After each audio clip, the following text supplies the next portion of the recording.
Hello, good evening everyone. It's Charlene Francois from Chalk Hill Community Radio. Happy Friday to you all. We have an amazing interview lined up for you today, and I'm going to start off by introducing Detective Superintendent Ahenkora. We also have Ryan. Ryan, what's your surname? McLean. Ryan McLean. He has recently joined the ACYO outreach team. Woo-hoo! Thank you. And lastly, we have Miss Annie Charlery. Is that how I pronounce your name? Charlery? Annie Charlery. She is the CEO of ACYO, the African Caribbean Youth Organization. Whoop, whoop, whoop.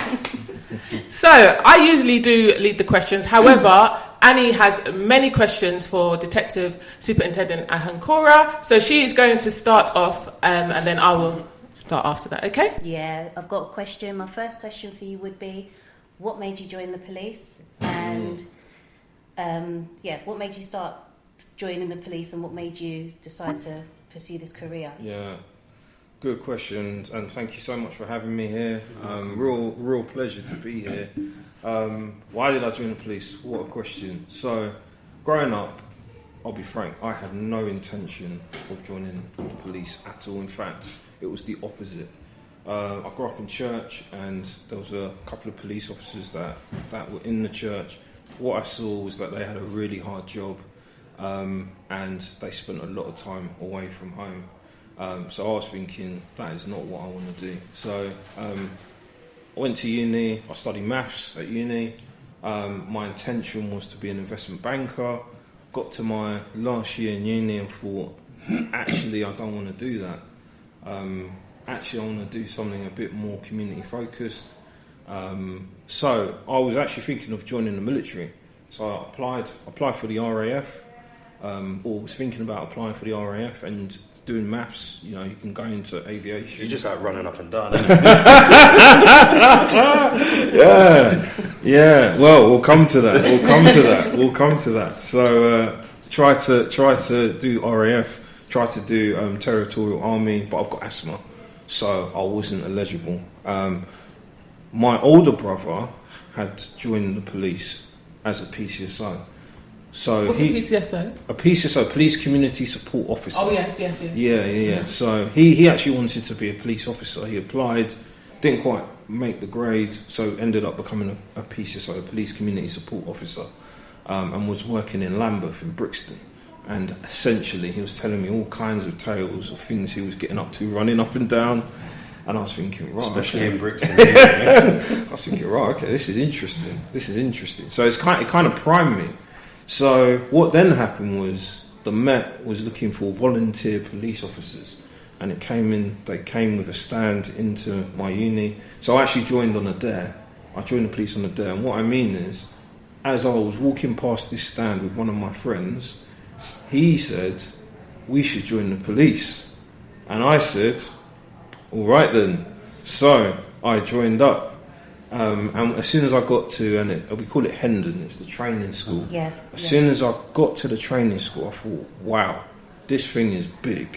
And it was just this feeling of a lot of people working together, and ultimately to help people. And I really realised, that the way that the Met has conducted itself, it doesn't come across that we're trying to help people. But actually, that is the core mission of the police. That is the reason the police exists. So got there and was like, yeah, this is me. This is what I'm going to do. The joke is that my friend never joined up. I was going to ask that. He never joined up. And he actually became an investment banker. Wow. So I think we ended up where we're supposed to be. That was in 2006. So 18 years later, I'm still here. That is how I joined the police. How old was you when you joined? I was 21. Okay. Yeah. And how old are you now? 40. Oh, actually older than you. And how have you found it? Yeah, do you know what? It's been a mixture of really challenging, really difficult, but really, really rewarding. There's so many things that I can think of that I've managed to achieve in my career. But ultimately, I am one of the people who can say there are people alive today because of something that I have done. Wow. And when you talk to police officers, if you have the opportunity, the vast majority of them will have some kind of story. So I can tell you some stories of some of the stuff that I've been involved in, but what they'll be able to say is actually someone is still alive because of something that I did. So that's the most rewarding part. That's the most. Yeah. That for me is the most important part. So did you have to have qualifications? No. So when I joined, you did some tests. So I think at the moment, I should have checked before I came, but I think at the moment you need GCSE Maths and English to join the police. And I think that's it. But there is a graduate pathway as well.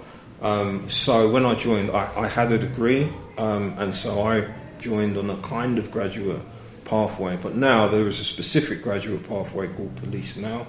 It's a national program. You can join as a uniformed police constable. You can join as a direct entry detective, and so you spend less time in uniform and are fast-tracked into being a detective. Okay. There are some detectives literally starting this year who will go straight into counter-terrorism and other areas of police. So is it a course? How long is the course? So I don't know off the top of my head. It's probably about 6 months of training, and then you go into, and as I say, it's a national thing. So whichever police force that you have been accepted into, that is the police force you're going to. So you can come into the Met, or you can come into other police forces across the country. So what's it like in Hendon?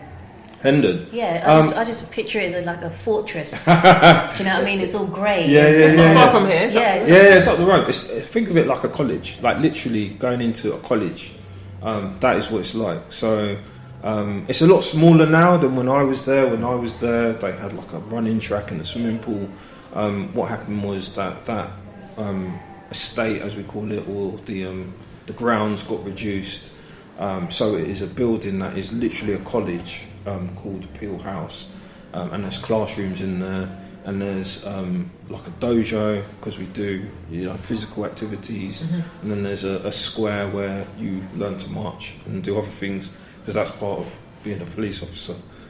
Nice, interesting. Yeah. I have a question here. Have you got any more, Annie? If you'd like to ask? No, go for it. So what has been the most rewarding project or achievement in your career so far, and why? You did kind of say So I've got a few. So I can. So if I talk about when I was a uniform PC, when I was quite new, I remember going. So in the police station, you have a reception where people come in and you talk to them. So I remember being asked to come and speak to a lady that had come in to say, I've got some intelligence, I know where you can go and find some drugs. And I remember speaking to this lady, and I describe it as my police officer spider sense was tingling because something was not right. And I said to this lady, there's something, I can't let you leave yet. Not that I was keeping her there, but what I was trying to say is I know that there's something else that's happened here that's more than what you're telling me. So I ended up talking to her for about 3 hours, and it transpired that actually she'd been assaulted by her partner quite severely, and that she was in fear, and that she knew her partner was involved in selling drugs. So actually what she was saying is... Come and help them. Right. Yeah, that's the code. That's right. Yeah. So I was able to get her trust. She told me everything that had gone on, and in the end, I was able to get my team to go to that address. We arrested that person for the actual assault. We prosecuted him. He went to prison. I know from having done lots of work in domestic abuse that if we had not made that intervention, she would have most likely died. That happened over 15 years ago, but I still remember that because of the impact. And what do you think it was her body language? What did you detect that gave that away? I think it was a combination of, body language is really important, so we learn about this, but ultimately being a police officer is about being a people person, and there's some elements of it you can't teach, and I could just see that what she was saying didn't match the body language, if that makes sense. Because if you're just telling me about where I'm going to find drugs, you're not going to be so, so distressed, if that makes sense. So for me, the amount of time there spent was to build up that trust you can trust me. I'm here to help you. And the important thing for me there was I was the first police officer that she had seen since that thing happened. So when I was saying I can't let you leave, I'm saying I'm here to help. I'm the first cop that you've seen. I'm here to help. And yeah, so that's one. There was another guy I did CPR on. So he got hit on the head with a bottle outside a club. He'd used his older brother's ID to go into the club. This happened in New Cross. Got into a fight. A group of people attacked him for no real reason. He got hit over the head with a bottle, went unconscious. I was one of the officers there. And we were actually talking to him whilst he had this head injury, and then he collapsed. So I then did CPR on him, and he lived. Wow. So amazing. Wow. So that's another one. But I think overall, so I've been promoted through the years. So I was a PC. So if I outline what the ranks are, yes, please. Yeah. Yeah. So police constable is the first rank. Bobbies. The bobbies on the beat. But when you become a detective, it's like a qualification. So it's very different from America. In America, when you become a detective, it's a promotion. In the UK, it isn't. It's like a qualification. So then you have detective in front of your title. So I'm a detective superintendent because I have the detective qualification. So you have, and the reason why I say that is when I explain the ranks, it will make sense. So you have police constable and a detective constable. They're the same rank. Then you have a police sergeant and a detective sergeant. Then you have a police inspector and a detective inspector, so that's the third rank. Then you have a chief inspector and a detective chief inspector. So if anyone's watched Luther is a detective chief inspector. Is that with Idris Elba? That's the one with Idris Elba. Big so, Luther. so that's the next rank, and then my rank, which is superintendent. So you have superintendent, detective, superintendent. So that's my rank. So I outrank Luther as a reference. And then as we continue to go up, chief superintendent, detective chief superintendent. That's quite a big hierarchy, isn't it? It's very hierarchical, and then you get into what we call the chief officers. So commander, and then various types of commissioner up to the commissioner himself. So that's the rank structure. Interesting, I didn't know that. We watched the bill, but we don't. So one thing that I did as a detective inspector was introduce the concept of adultification to the Met. So this is where primarily black children are treated as adults because they have some characteristics that are like adults, like being tall, having a beard, having a deep voice. And what that means is that in the professional environment, when we're dealing with children, we're not actually thinking of them as vulnerable. And that affects the way that we make decisions. So there's a lot of research that has gone on for a long time into this idea of adultification, but the Met did not have that in the way that we were thinking. So my team was the team that introduced that. That's interesting. No, when did you introduce that? That was about 4 years ago. Because I was going to say, Annie, it's similar to, like they say, a lot of black women, when they're giving birth, they're not treated the same because we're perceived as strong and, high pain threshold, isn't it? Yep. Yes, exactly. Exactly. Interesting. Ryan, do you have any questions you'd like to ask? Yes, I wanted to touch on the drugs. Drinking the drugs. So, a lifestyle of a police officer. The drug testing, obviously you're allowed to drink outside of work and stuff like that. And also I wanted to touch on if someone had a little charges, CRB, wanted to join the police. The ways that they can get in, stuff like that. So having a criminal conviction does not prevent you from joining the police. It's on a case-by-case basis. So, someone who's got something for maybe some cannabis or some shoplifting, and it's 10 years ago, and you haven't come to notice. Nothing's happened since then because it was a bit of a blip in the road, let's say. That's not going to prevent you from joining the police. It's a case-by-case basis. There are certain things that will prevent people from joining the police. clearly. But I think the key thing that I would say is that just because you've had issues in the past doesn't prevent you now from joining the police. And I asked that because I had criminal damage on my record, and my mum phoned me and she's like, something's come through the letterbox. So I said, open it, man, it's a CRB. So when the criminal damage had come off, do you know how happy I was? That I've been waiting for so long. So that's why I asked. So that's and it's a really good question. So that doesn't prevent you at all. And I would say that actually some officers, because they've had a certain background, a certain experience, it actually makes them good cops. Okay. Because they understand, like I said, it's about being a people person. So you have to understand the people that you're dealing with. The other thing that I'll say is that it's really important, and this is true of any organisation, to have people who are different. So if you are different from what you see in the police, that's a good reason to join, actually. Okay. I've got a question. Do you want to ask? Yeah, I did actually. Yeah? What departments have you worked in? Oh, okay. Yeah, that's a good question. So when I first started, I worked in neighbourhoods. So neighbourhood policing is it's basically the idea is that we solve the problems that are in the community around crime. So it's like, we've got this area where there's lots of theft happening. That's what the neighbourhoods team. That's kind of their job.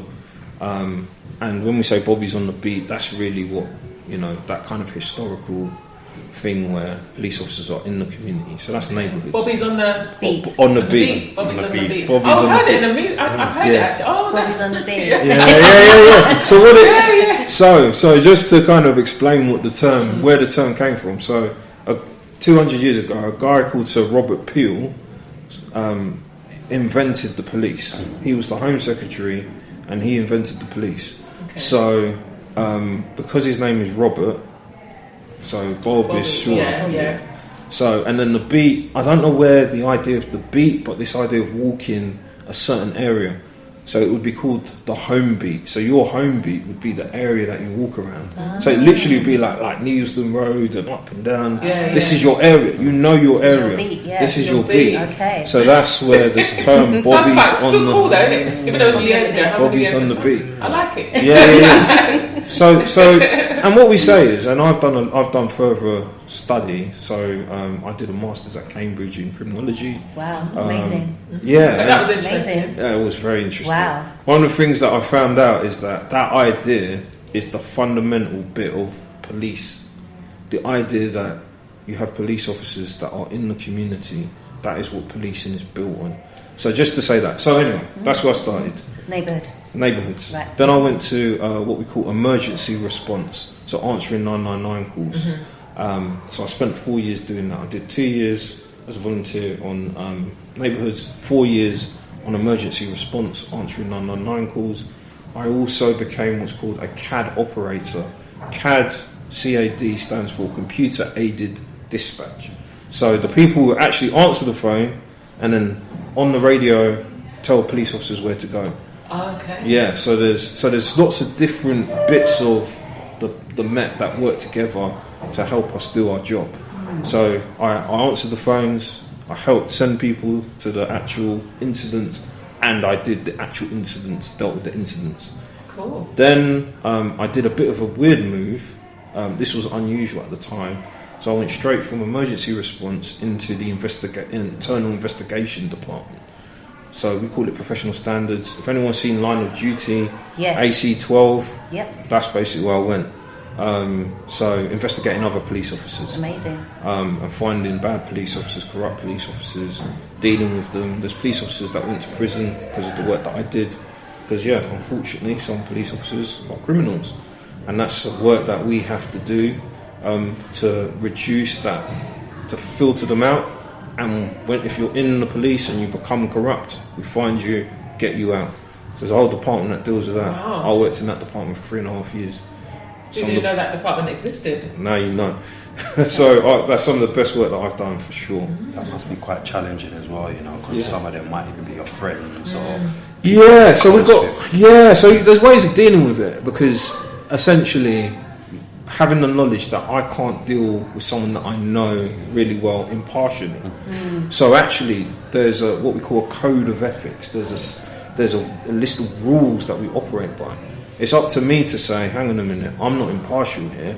And if I don't do that, and it gets found out later, I can get in trouble. Of course, yeah. So it's this kind of ethics, and I think most professional bodies have this kind of ethical approach to things. So that's where I would say, I'm conflicted, let me pass it on. If you're my colleague, I'll pass it on to Annie. You deal with it. Do you think you take it personally when you do have to flush out the bad ones? That's that you're working with them for God knows how long, and then they turn out to be wrong uns? That's a good question. Yes. Yeah. And I think a lot of cops feel that way, but particularly because it makes our job harder. Yeah, of course. It makes our job harder, and to know that someone has joined the police. Listen, we're all here. We're supposed to be here to help, and now you're abusing your position. That's not acceptable. That is not acceptable. So for me, I'm really passionate about that, and I know many colleagues are. But just to say that I spent 3.5 years doing that work, and that's something that I'm really proud of. It should be, and I think that needs to be talked about more, actually, because I didn't even know something like that existed. And I think if the community know that there are things in place that help, like you said, corrupted policemen. I think it will help people gain more trust, maybe. In the police. Yeah. And also to say, before I move on to what I did next, also to say that there is an organisation called the Independent Office of Police Conduct. So that is independent of the police. So the reason why that's important is because sometimes there are incidents or things that happen in the police that are beyond the... that's what they call the IOPC, Independent Office of Police Conduct. They are completely independent of the police. Yeah, that's good.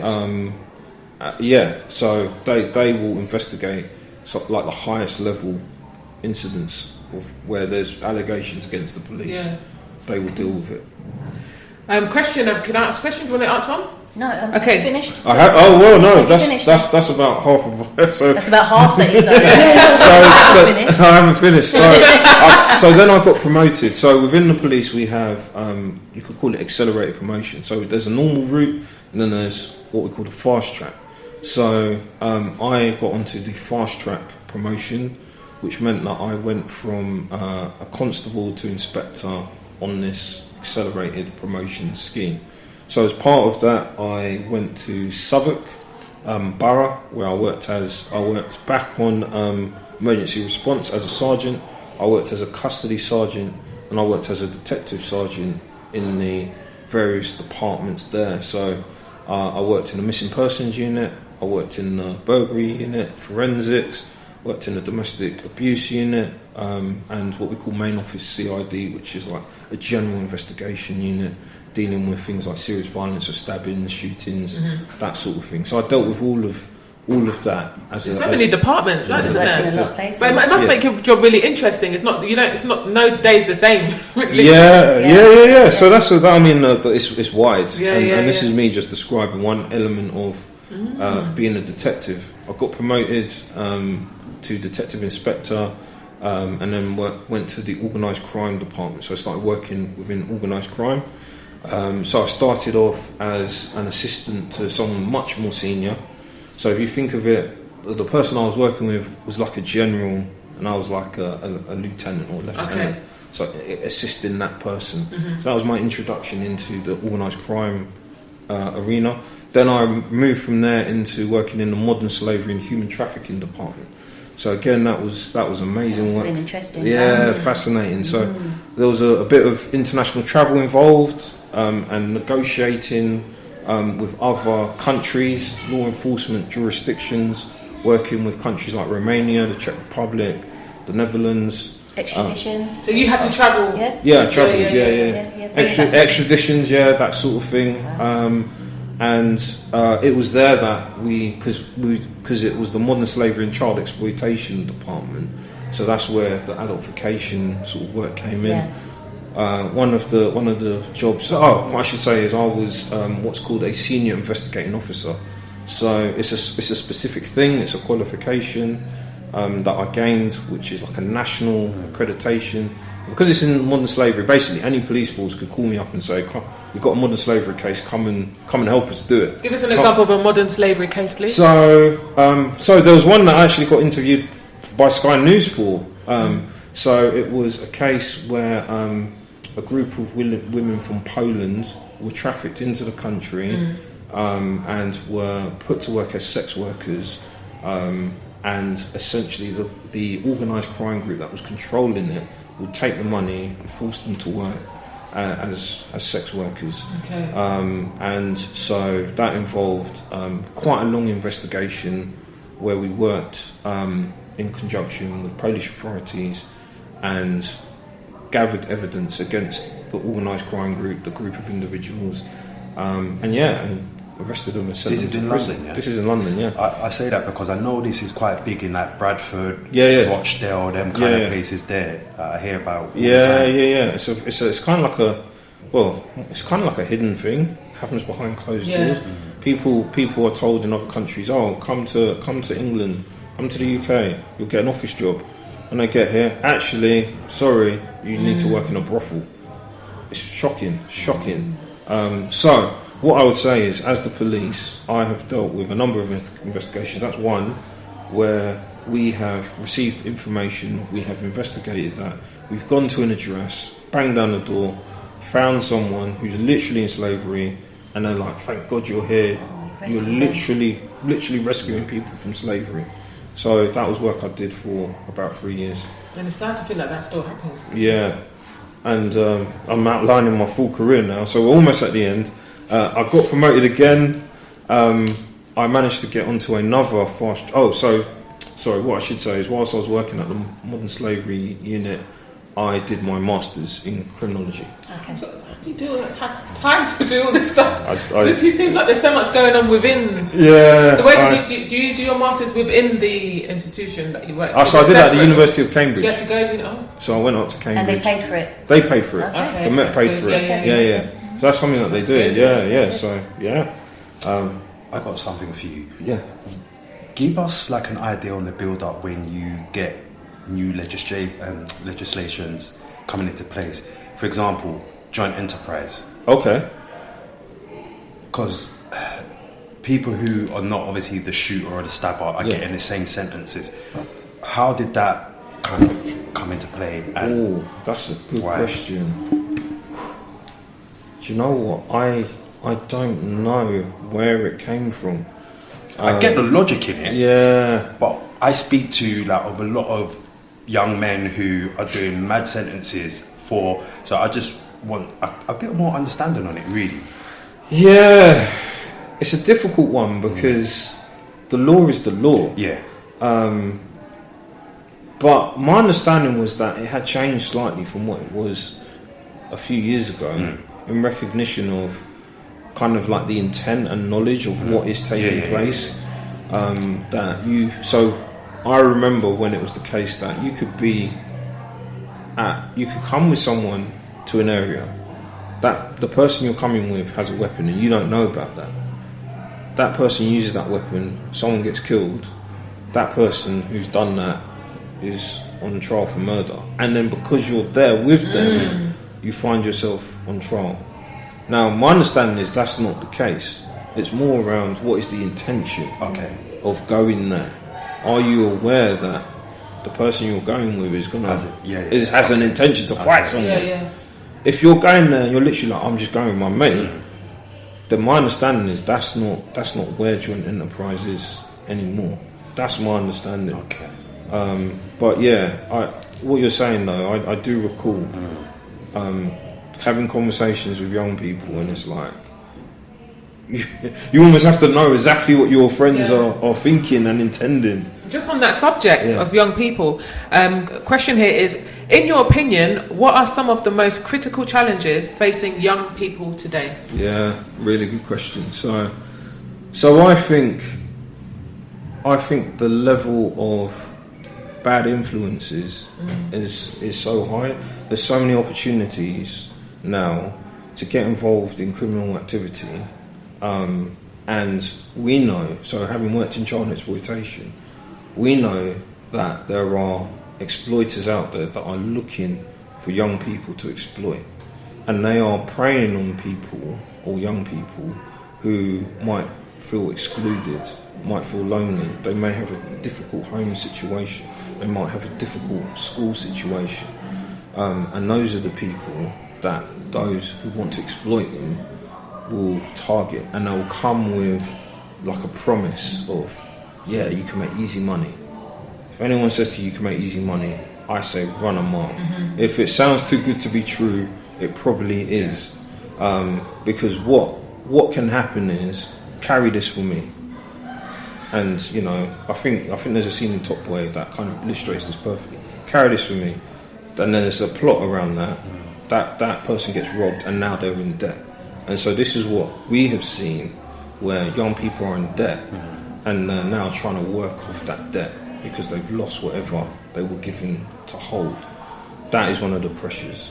I think social media and there's this pressure around, being successful is so strong that it does influence people to kind of pursue that and other means of making money quick.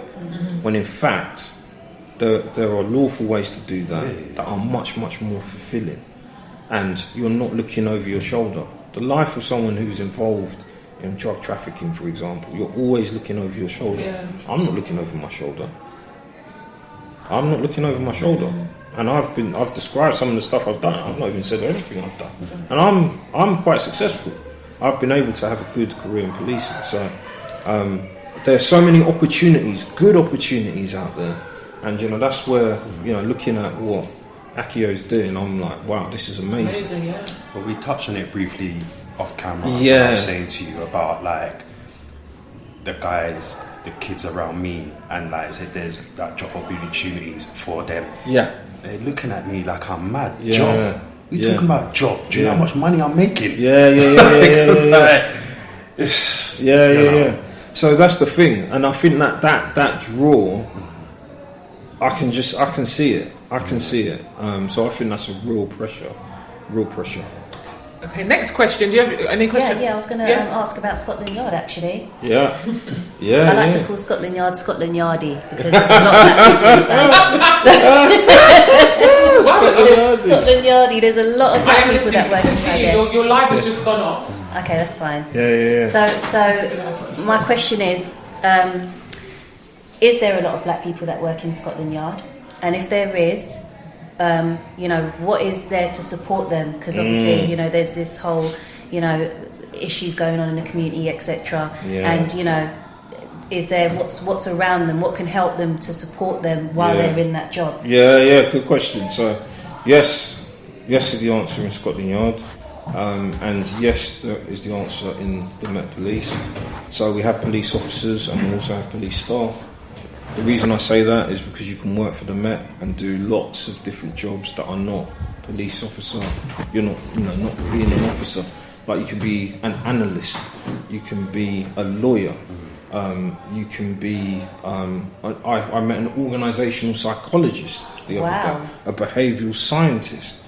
There are so many jobs in the Met. It's an organisation of about 50,000 people, and 30,000 of them are police officers. So that means the other, however many thousands, are not police officers.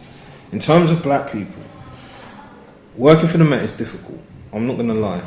Working for the Met is difficult because the majority of the Met is white. So that's the first thing, and you have to be able to operate in that environment. So that's the first thing. Do you feel you've had to change to fit in with them, or? Yeah, absolutely, 100%.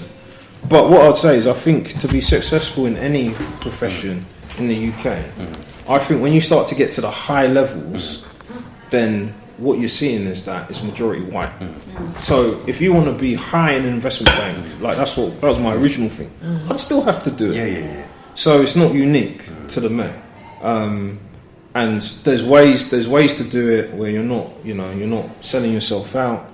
There's ways to do it, but what I would say is that it is not easy, but there's a specific thing that I'm interested in, which is helping black people, and I know that I'm in a position to do that. And even if I were to move on to another organisation, the experience that I have now will help me do the same thing in that organisation, because it's not just in policing. In terms of support, so we have a group called the Black Police Networking Strand, which was set up to support black people in the Met. It's a peer support network. So we meet every Monday and have what we call coffee morning. And so black officers and staff log in and we just talk about what was on the shade barrow over the weekend and stuff, What are the things relevant to us? And then when there's internal issues, we can talk about those as well. You also have what we call Staff Support Association. So you have the Black Police Association, which is a long-standing... You actually have that? Yeah. Black Police Association? Black Police Association, yeah. We have the Network of Women, Disability Support Association, Association of Muslim Police. So what do you speak about? Sorry to interrupt you. What do you speak about? Like, what is the Black Police Association about? Describe it, like, what's the day there? So I'm not part of the Black Police Association, but I'm part of the Black Police Networking Strand, which is what it's similar. Right. Yeah, so I can describe what happens there. Mm-hmm. So as I say, every Monday morning at 9 o'clock online, we have this, what we call coffee morning. Mm-hmm. Different people log in. And then we just talk about things that are relevant to us. Okay. So it might be something that's happening within the Met, or it might be something that's happening externally. So last week we were talking about Trump, and the fact that he'd been elected in America. Yeah. We were just reflecting on that. Okay. So it's a peer support network. Right. Yeah. And what it also provides is networking within the police. So you can come into the police, and immediately you'll be effectively surrounded by people that have been here for a long time, other PCs or DCs, someone like me who I'm more senior. So it's like, okay, I'm in this big organisation, how do I navigate this? I want to go into counter-terrorism, but I have no idea how to get there. Okay. Well, come talk to me. That's nice. I'll sit you down, let's have a chat. Yeah. Here's where go talk to that person. Do you see what I mean? Mm-hmm. What it's not going to do is give you an easy ride, because there's hard work involved. Yeah. But what we know is that people who are successful have good networks.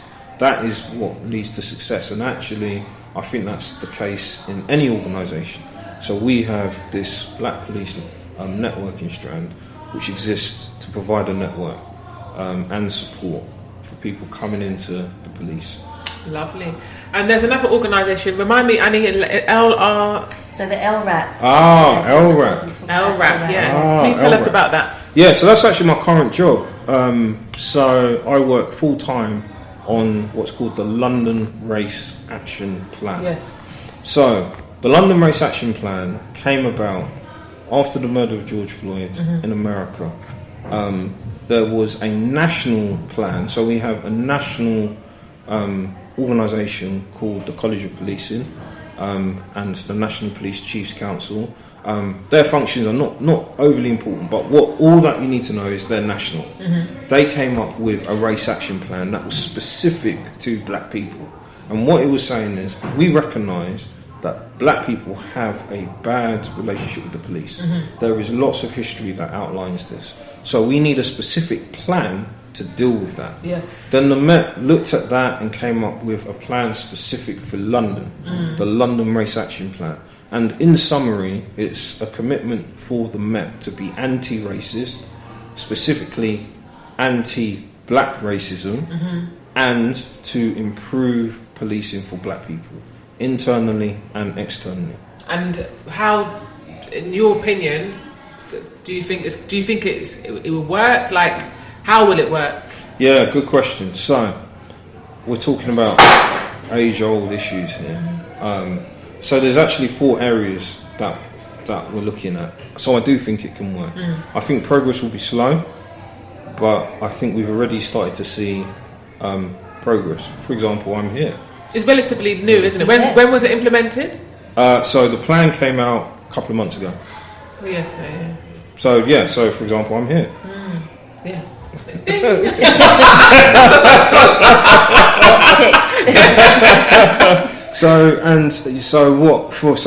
example, why am I here? There is a recognition that the Metropolitan Police has engaged, and I was saying this earlier, has engaged with media outlets that are like the Evening Standard or the Guardian, but are not necessarily credible with members of the community. Black people, black Londoners. Where do black Londoners get their news from? There's places like this. So there is now a recognition that we need to engage with media outlets such as this. I see, yes. So the 4 areas. The first area is in what we call represented. So the need to achieve representation in the police. When you look at the commissioner, he's a white man. You look at the senior people in the Met, they're all white. What does that mean for a black person in London? I don't see someone that looks like me. So, immediately there's going to be a barrier, even though they might be doing the right things. So there's a recognition that we need more representation and we need more diversity. So this is all about achieving representation through recruitment and helping black people in the Met to get promoted and to progress. And also there's some other issues that we have around discipline and the way that people are assigned training and things like that. So the first area is about achieving representation. The second area is about how we use our police powers. So things like stop and search, things like taser. I can't stress this enough to you to try and implement to your team, your colleagues, to make these kids understand their rights. Yes. Because half of them haven't got a clue. Yes. When the police officer does their speech, it's here. They ain't got a clue. Yeah. So, yeah. I 100% agree with you. I can't agree with you more. The other thing that I'll say is we recognise that for us as the Met to say these are your rights. Well, is that the way to do it? Or if I tell you what the rights are and then you tell people, they're more likely to believe you because they know that you're on their side. Yeah. So what is required then is a better working relationship. So I can say, here's the right information. You can look at it and say, cool. Now I can tell people what their rights are.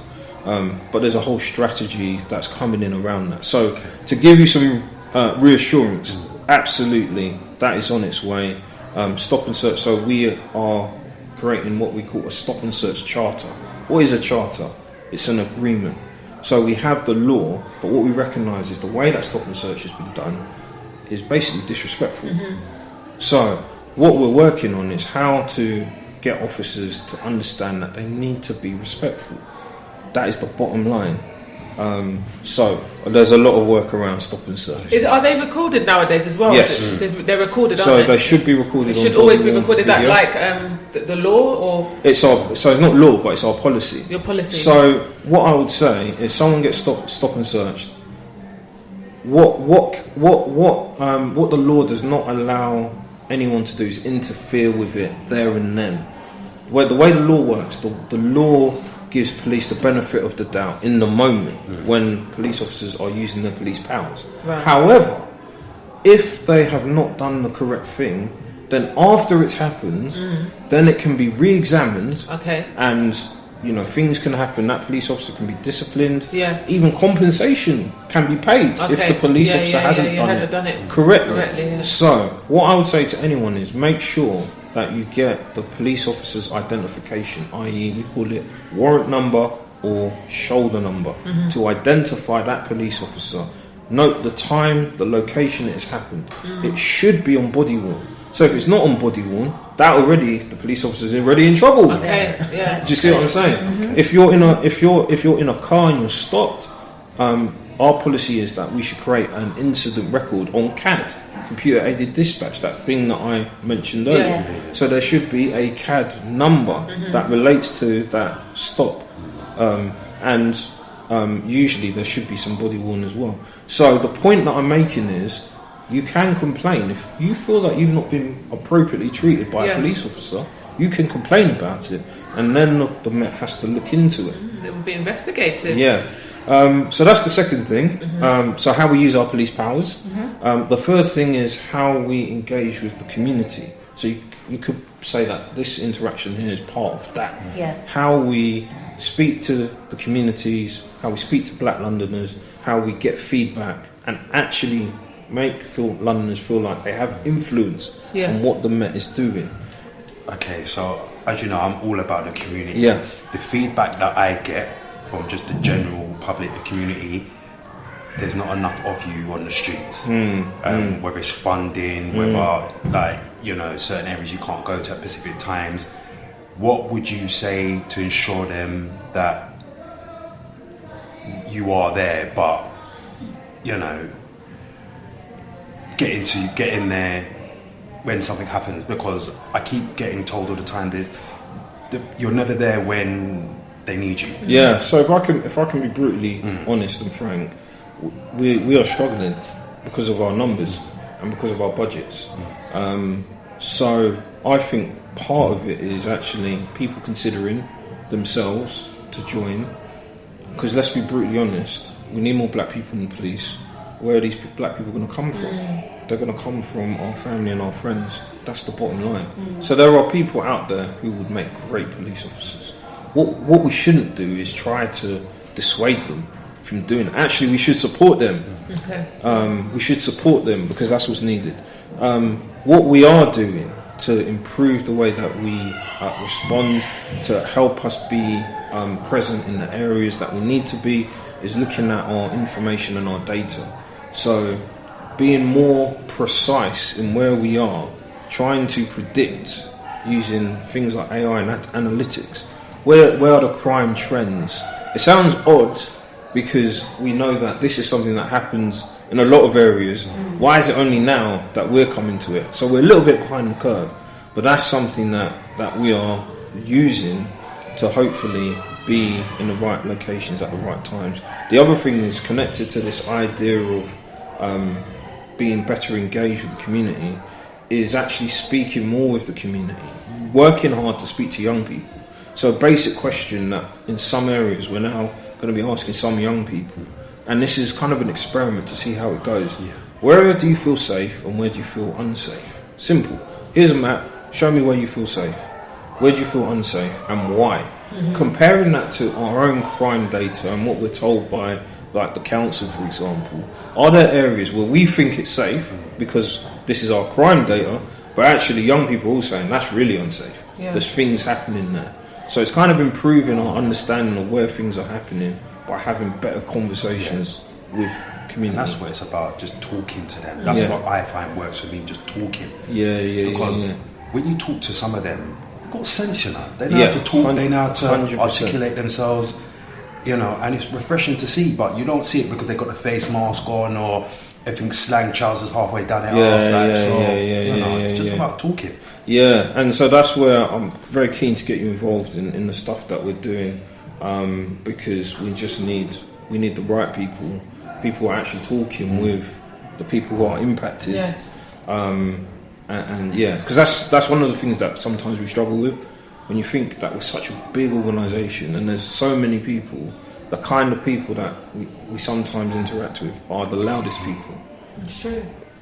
How is LRAP measured? So how are you measuring it? How do we know? Yeah. So we've got a document that gives certain things that we are looking at as metrics, things to measure. But ultimately, if I could be brutally honest, I think the biggest measure is if people like you and me actually sit down and think, this feels different. Yeah. That is the ultimate measure of things moving forward. I think that's going to take a bit of time. So we've got some other measures. I mentioned data. So we'll be looking at data. The thing is, data, things can feel the same even though data changes. So that's why I say, ultimately, for me, does it feel different? Yeah. The last area that we'll be looking at is, we call it protection. So this is the idea when you're a victim of crime, or for example you report on someone missing, these sorts of things. How good are we at investigating? How good are we at supporting you as a victim? And this is kind of linked to what you were saying about childbirth and that whole thing there, that we call it disproportionality, where you're more, it's shocking. You're more likely to die, 4 or 5 times more likely to die in childbirth if you're a black woman than a white woman. Shocking. I've got no words for it. So we have similar things in policing. We have similar things around crime. We have similar things around our responses. So the fourth area is looking at all of that to make sure that if you are a victim of crime, if you need the police to help you, we are helping you. Simple as that. it's really good. It's really nice and comforting even to know that there's things in place, isn't it? Yeah, definitely. So, like, is there a number that we can call? Just like we don't have to call. Like, we can just call LRAP. That's true. There should be a number. What you can do. The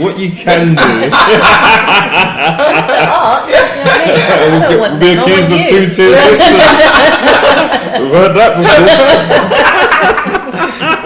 What you can do, so we do have a mailbox, lrap@met.police.uk. So if you want to sign up for our newsletter to get our updates, if you want to get involved, so we have community meetings and various ways people can get involved, but mainly there is this newsletter.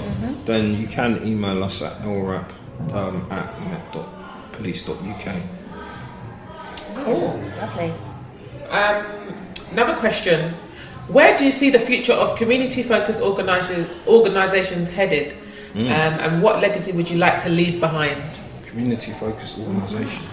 So are we talking about like organisations like this? Basically, yeah. So I think what we have to do is work in partnership. Yeah. So I see a key sort of, I think organisations such as this have a key role to play. What the police cannot do is do it all by ourselves. And also, I think we have started to do things that are not meant for the police to do. And that results in bad outcomes. So, for example, dealing with mental health, we are not the best people for that. We are not the best people for that. So, there's been some movement in trying to really direct that more towards the NHS. We called it right care, right person. Yeah. But there are other things, and kind of coming back to that whole thing around who trusts, who is trusted here. We need to tell people what their rights are. But we're not trusted for good reason. So it's about working with intermediaries to say, you're the intermediary, here's the information, you share it. Or we want to talk to the community. Are you able to facilitate a meeting? So that's something we do. Okay, yeah. Where was I earlier this year? I was at Arsenal Football Club. That's one of the things that we recognise. A lot of black people support Arsenal. And there's a reason behind that. So we recognise that as an organisation, and Arsenal are fully, they're fully on board with us working with them. They do a lot of work in the communities that surround them. So football is just one example. We have a thing called Premier League Kicks, which is looking at supporting children in partnership with the Premier League. So anyway, the point is that there is this is the future, this is the direction of travel.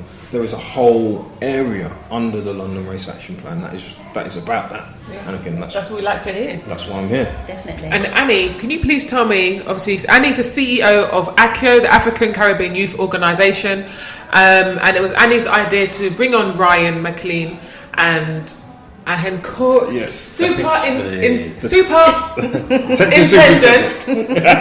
Ahenkora. It was a mouthful. So it was Annie's idea to have them here on the show, and very good idea, Annie. But can you tell me why you feel as though it's pivotal for you to have them Definitely, here? because why? We don't see enough of black officers, do we? We need to see them. We need to know that they're there in the background, fighting, trying to push change, trying to help the young people in the community, trying to, bring the community together. And I just felt it was really, really important for him to come down. I met him over the summertime, and when he said that he was up for a podcast, I was really, really happy, because I just felt that it was really important for him to come and speak to everybody. So I'm really, really glad that he's here today, definitely. Yeah, and how about Ryan McLean, who's recently joined ACYO on the outreach team? Yes. Lovely work that you're doing, going out in the boroughs, speaking to all people, different walks of life.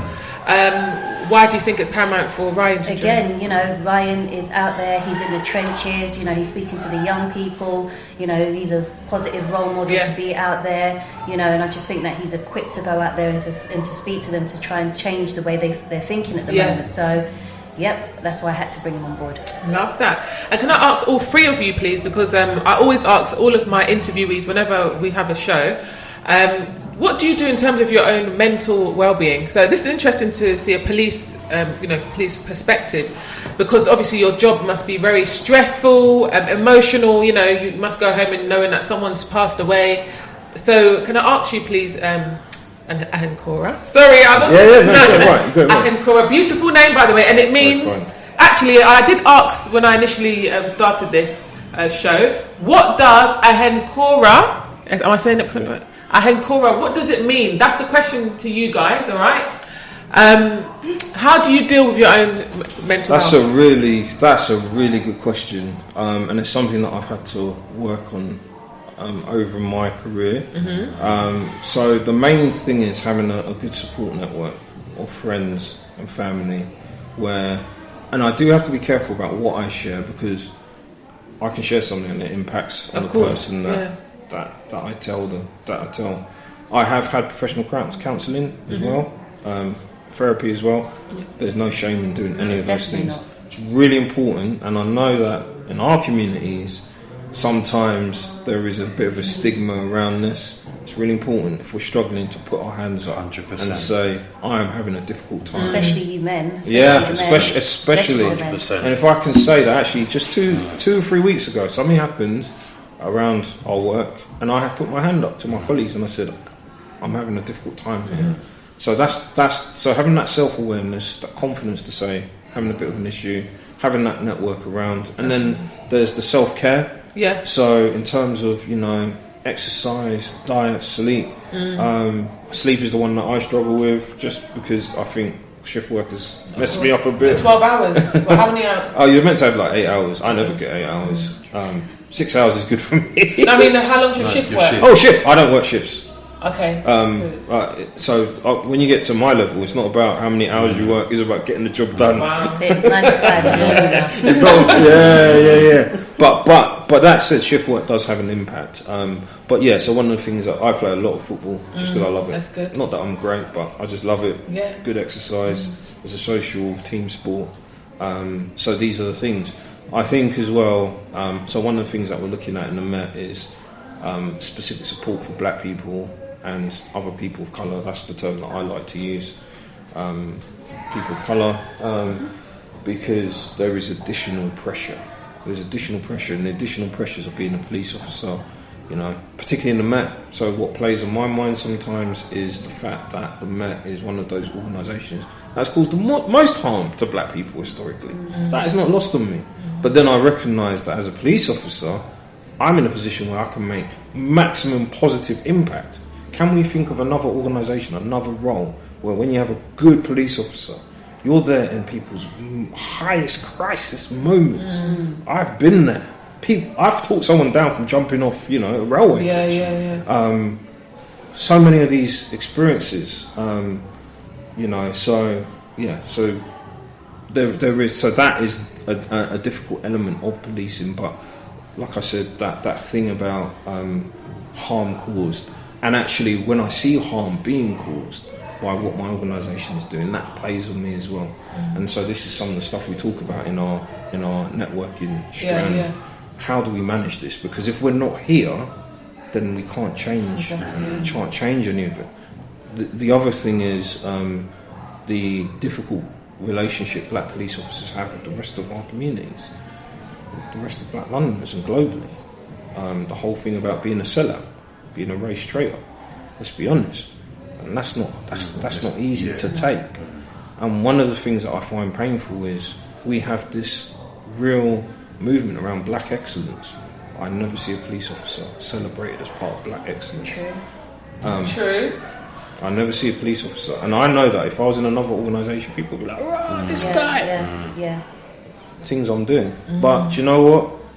There should be like an award, like a... Well, that's why I brought him out here today, so that, for you to be celebrated, because you're all the way up there. Yeah. But if I could also say, so even coming on here, just to be absolutely open, is a risk for me and a thing that I have to resolve, because I've been in so many community meetings where I kind of am taking the rap for the entirety of what the Met is doing or hasn't done, and you kind of are fronting it up. That's not easy, but I kind of accept that But that's just to kind of outline some of the challenges in addition to doing the day job. But can I say that you guys have been really welcoming? Thank you very much. No, we'd love to have you on again. Yeah, you know? I'm happy to come definitely. back. Thank you. And Ryan, may I ask you, please, what do you do in terms of your mental well-being? Whether it's exercise, therapy, what do you do to stay sane in this? Well, just to give you some backstory, one of my good friends passed. He took his own, and that killed me inside, man. Like, that took me years to get over, and since then, like, all of the man them just kind of went their own way. Some are doing mad drugs, some are just getting on with life like myself, some are family men. So with regards to that, I've done the therapy. I remember it like it was yesterday. I was walking out of this, round the corner from Wimbledon station, walking out of there every Tuesday, bawling, like literally. So but sorry. it was one of the best things I have ever done. So what I would say to any man, any male, if you need that, go and get it done. There's no shame in it. There's no, like, it is not needed. Like yourself, I still play football now. I'm left-footed as well. Hey! Yeah. So, Left peg. I still play football now, so that's my outlet outside of work, family, I'm sociable, and just like doing social things. Yeah, that's lovely. Yeah. No, me and Annie really appreciate all the work that you guys are doing. Like, we need more of that. You know, and just hearing it when Annie told me, I was like, wow, yeah, it was nice. So do you go around all the boroughs, like different? So I try and target the ones what I've got the most criminality, the most murders, tit for tat shootings. So I've done 2 weeks ago. I was in Hackney, London Fields. I've done Broadwater. I've built up a good rapport with the community centre in Broadwater Farm. I've done Stonebridge. I've done Church Road. In the new year, I plan to go to Mozart. And South Kilburn.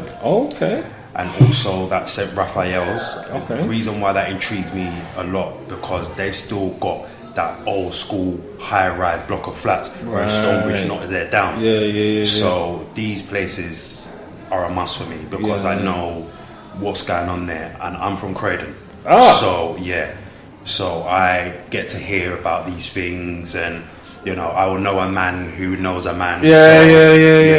So that's my. I'm smiling because I'm a Croydon boy as well. I was going to say, you're Croydon. That's why I saw you start smiling. So if we do Pacific, South Norwood. Of course you are. Guess where I'm from? South Norwood. You guys are the same kind of. So man. But I support Liverpool though. Palace are my love, but. Fair. So it's because I was born in Camden and I was there, sort of King's Cross Road ends for first part of like 8 years, and then we moved to Croydon. So you know what's going on there. It's crazy. It's crazy. And like, if I don't know a lot of the kids personally, I will know their parents or someone who knows them. It's mental about now. You know what I mean? But with hard work and determination, my thing is, I can't save them all. I'm trying to save them all. But if there's one out of a dozen that can be saved and wants to change up their life, I'll do everything to assist that. That's kind of my avenue. Because there is, like I was saying earlier, some kids out there who, when you speak to them, like, you just want to hug them and just say, listen, I've got you. But you have time for fix up now.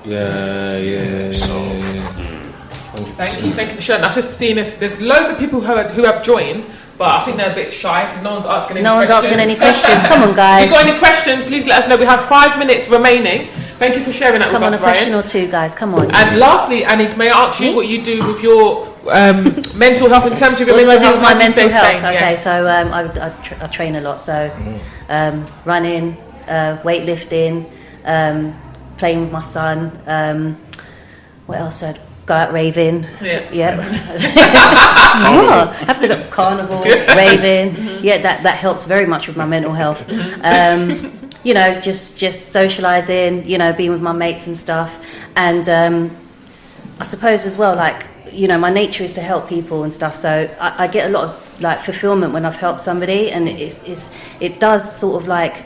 It's good for my mental health. It's good when I help somebody and there's an end result to it. So when I'm helping someone and I've got that person out of a situation, whether it's debt, if they're money situation, or just giving advice and things like that, I get a lot of fulfillment out of that, and that plays good on my mental health. That's so lovely. Oh, I've never had someone say that's what they do in terms of their mental health. It's really nice. Just me. It's part of my personality. It's part of ACYO. I'm here to help people, and it gives me satisfaction to do that. So thank you. Now, I must say, in a little time that I've known Annie, I met you at the Power of a Woman Awards, didn't I? Yes, you did, yes. Yeah, and I could immediately see that's your nature. You can get that energy from someone that they just love helping people. They've got that nice, aura about them. So thank you for sharing that with us. No problem. So we are going to wrap things up now. I just want to say, honestly, hand on my heart, thank you so much for coming. And we'd love to have you back again. Thank you. We really appreciate all the hard work you're doing, making a change in people's lives. Sorry to interrupt you. I was going to ask Ryan to do a podcast with you as well. That'd be lovely. So we can more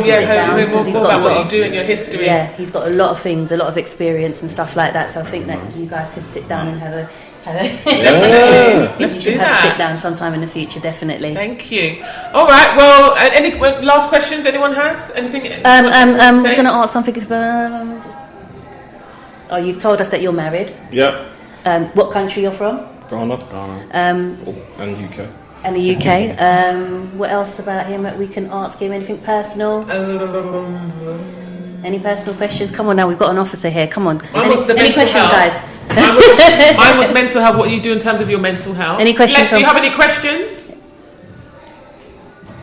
Flex is busy behind the scenes working, but if you do, let me know. No questions from social media? Let's see. We're going now, guys. Any questions? So many people joined, but everyone's shy. Everyone's shy. Everyone's just watching. That's why.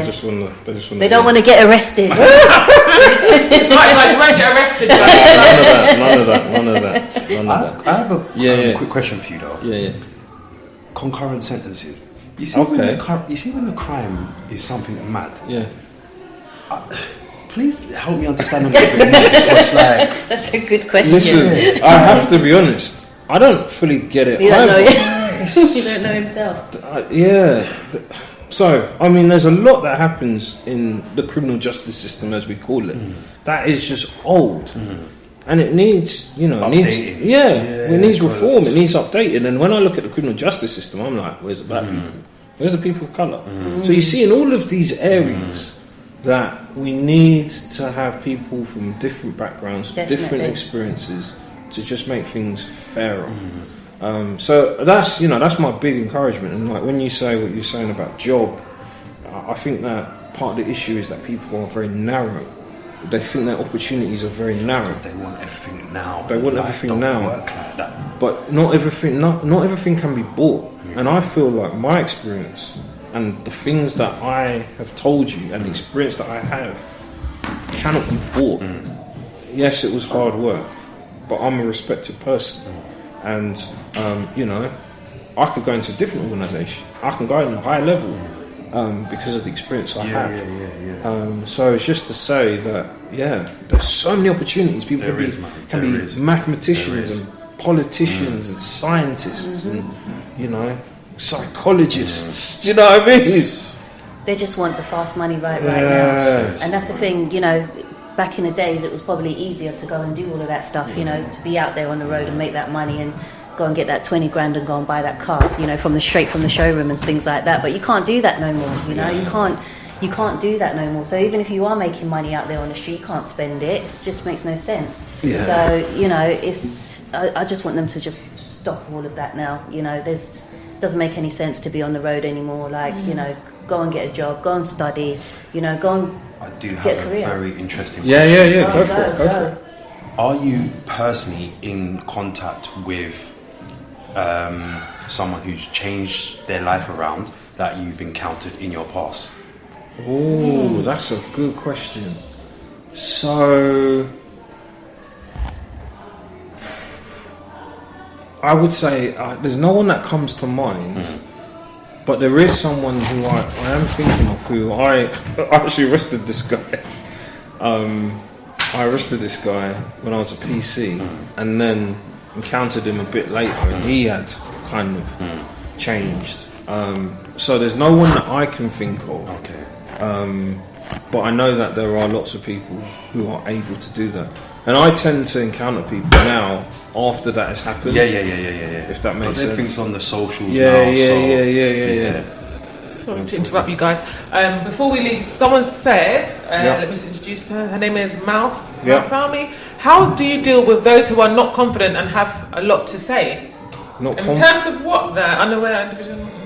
If you can elaborate on that, I'm not quite sure what you mean. Not confident and... Don't know. Maybe what we'll do, this podcast is recorded, so when I do post it on my social media, if you could just elaborate on that. I'm not quite sure what you mean, and we do have to go. I do apologise. Any questions from TikTok? Come on, guys. Any questions for the officer? Come on, guys. Not confident. Something. Any questions? Any questions for him? Hello, Sherelle. Hello, Adrian. Hello, Flossie. Hi, Flossie. There's lots of people joining. Yeah. No questions? No. Hold on. Here we go. No. See, everybody's scared to get arrested, you see?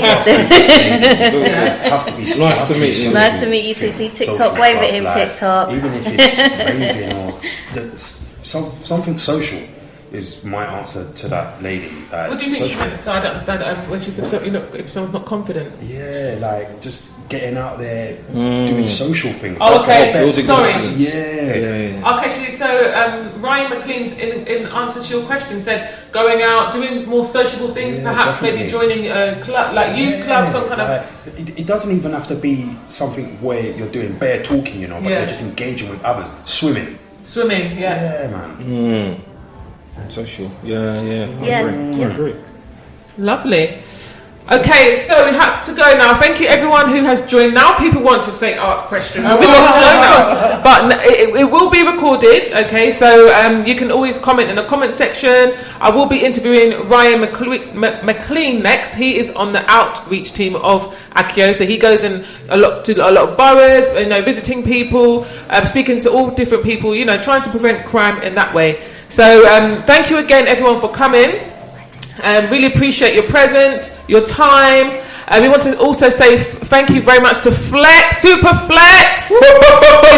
Always working behind the scenes. Look at him there. God bless Flex. Without Flex, we wouldn't be able to do this podcast. So we want to say thank you very much for checking the sound, making sure everything looks good. We really appreciate you, Flex. All right, so this is Chalk Hill Community Radio. This is for ACYO, the African Caribbean Youth Organisation. We want to say, please look out, because we are going to be doing so much work. Annie goes to colleges, different educational institutions.